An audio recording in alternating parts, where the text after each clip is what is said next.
ఈ క్షణానికి కూడా ఎప్స్టైన్ ఫైల్స్ మీద రకరకాల రీసెర్చ్లు, డిస్కషన్లు పబ్లిక్ డొమైన్లో ఉంది కాబట్టి నడుస్తున్నాయి. ఈ వీడియో మాత్రం దీని గురించి చెప్పాలంటే చాలా ఉంటుంది. బట్ ఈ వీడియో మాత్రం ఎప్స్టైన్ ఫైల్స్ ఏంటి, అసలు గొడవ ఏంటి, దాని గురించి బేసిక్ ఐడియా ఇవ్వడానికి బ్రీఫ్గా చేయదలుచుకున్నాను. పాయింట్ నెంబర్ 1, జెఫ్రీ ఎప్స్టైన్ ఇతని పేరు. ఇతను సంబంధించినటువంటి ఫైల్స్ ఇవి. ఇతను అమెరికాలో 90s, 2000s చాలా పెద్ద బిలియనేరు, ఫినాన్షియర్. ఇతనికి భయంకరమైనటువంటి సర్కిల్ ఉండేది. మొత్తం బిలియనేర్ సర్కిల్, కోటాను కోట్లు గడిచినటువంటి వాళ్ళందరూ కూడా ఇతనికి ఫ్రెండ్స్. ఇతనికి 2 ఐలాండ్స్ ఉన్నాయి. అందులో దాని పేరు ఎప్స్టైన్ ఐలాండ్. ఈ ఐలాండ్లో వీళ్ళందరూ కలిసి పార్టీస్ చేసుకునేవారు, ప్రైవేట్ పార్టీస్. 70 to 80 acres ఉంటుంది ఆ ల్యాండ్. అక్కడికి ఎవరిని అనుమతించేవారు కాదు, మీడియాతో సహా. 2005లో ఒక అమ్మాయి, 14 ఏళ్ల వయసు ఉన్నటువంటి అమ్మాయి, ఫ్లోరిడా పోలీస్కి తను ఇక్కడ ఈ ఐలాండ్లో మొలెస్ట్ అయ్యాను అని కంప్లైంట్ ఇవ్వడంతో స్టార్ట్ అయినటువంటి నిజాలు బయటికి రావడం స్టార్ట్ అయినాయి. ఈ అమ్మాయి వచ్చిందని తెలిసి ఇంకా మిగతా వాళ్ళు కూడా బయటికి రావడం, కంప్లైంట్స్ ఇవ్వడం స్టార్ట్ చేశారు. అక్కడి నుంచి తీగలాగితే డొంక మొత్తం కదలంటే అందరూ బయటికి రావడం స్టార్ట్ అయ్యారు. ఎప్స్టైన్ని అదే టైంలో అరెస్ట్ కూడా చేశారు. ఇది పాయింట్ నెంబర్ 2. పాయింట్ నెంబర్ 3 ఏంటంటే, ఈ విక్టిమ్స్ ఒకళ్ళ తర్వాత ఒకళ్ళు బయటకు వచ్చి మీడియాతో మాట్లాడడం స్టార్ట్ చేసి ఆ ఎప్స్టైన్ ఐలాండ్లో తమని ఏ లెవెల్లో టార్చర్ పెట్టేవాళ్ళు అనేది ప్రపంచానికి చెప్పడం స్టార్ట్ చేస్తే, అది మనం విన్న తర్వాత వీళ్ళు అసలు మనుషులు కాదు, వీళ్ళు జంతువులు కూడా కాదు, వీళ్ళు క్రిమినల్, సైకోపాత్, రాక్షసుల ముండా కొడుకులు.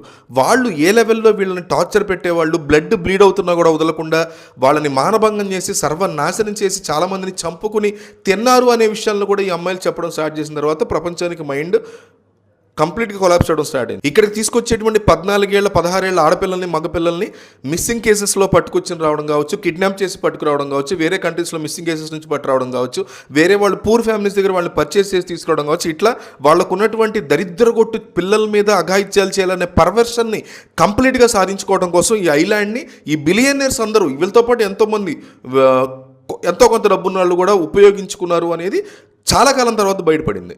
2005లో అరెస్ట్ అయినటువంటి ఎప్స్టైన్ మధ్యలో బయటకు వచ్చాడు, మళ్ళీ లోపలికి వెళ్ళాడు జైల్లోకి. 2019లో తను జైల్లో చనిపోయాడు.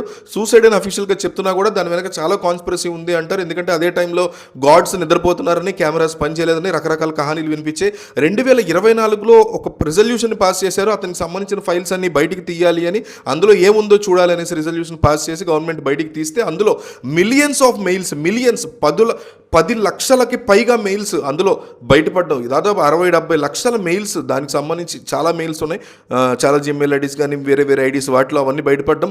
థౌజండ్స్ ఆఫ్ వీడియోస్, 20,000 పైగా వీడియోస్, లక్షల్లో ఫోటోలు బయటపడ్డం. ఇవన్నీ పబ్లిక్ డొమైన్లో పెట్టి ఇప్పుడు ఎవడెవడు ఇందులో ఇన్వాల్వ్ అయ్యి ఉన్నాడు, ఏం చేశారు, ఏ రకంగా వీళ్ళని అప్రోచ్ అయ్యేవాడు, ఏ రకంగా లోపల దారుణాలు జరిగేవి, అవన్నీ కూడా ఇప్పుడు ఒక్కొక్కటి బయటికి తీస్తుంటే 6 సంవత్సరాల చిన్న పాపకు సంబంధించి కూడా మీకు నేను స్టోరీలో కూడా పెట్టి, ఆ పాపకు సంబంధించి కూడా వీడియోలు, ఫోటోలు బయటకు వచ్చాయంటే ఎంత నరరూప రాక్షసుల్లాగా వీళ్ళు వాళ్ళ లోపల ప్రవర్తించారు అనేది బయటపడుతూ వస్తుంది. ఇందులో ట్రంప్ పేరు కానీ, దలైలామా పేరు కానీ, స్టీఫెన్ హాకింగ్స్ పేరు, ఇట్లా చాలామంది పేర్లు, దానికి సెపరేట్ వీడియో చేద్దాం. వీళ్ళ పేర్లన్నీ కూడా అందులో మెన్షన్ అయ్యి ఉన్నాయి. అంటే ఒకరితో ఒకళ్ళు కమ్యూనికేషన్ అంతా కూడా వీళ్ళు మెయిల్స్ ద్వారా చేసుకునేవాళ్ళు. మగపిల్లాడైతే చీజ్ అని, లేకపోతే ఆడపిల్ల దొరికిందంటే, చిన్నపిల్ల అయితే ఐస్ క్రీమ్ అని, ఇట్లా రకరకాల కోడ్ వర్డ్స్ పెట్టుకుని మరి వీళ్ళు మాట్లాడుకునేవాళ్ళు. చిన్నపిల్లల్ని పీడోఫైల్స్ అందరూ కలిసి దారుణంగా ఆ ఐలాండ్లో వాళ్ళ కోరికలు తీర్చుకోవడానికి వీళ్ళని తీవ్రంగా ఎన్నో సంవత్సరాల పాటు, దాదాపు దశాబ్దంన్నర పాటు ఇది సాగింది అనడానికి ప్రూఫ్స్ ఇప్పుడిప్పుడే బయటకు వస్తున్నాయి. కేవలం టిప్ ఆఫ్ ది ఐస్బర్గ్ లాగా ఒక 4% మాత్రమే ఇప్పటికి రివీల్ అయింది. ఇంకా అన్ని విషయాలు, అన్ని థింగ్స్ బయటకు వస్తే గనక ఎంతమంది బయటపడతారు?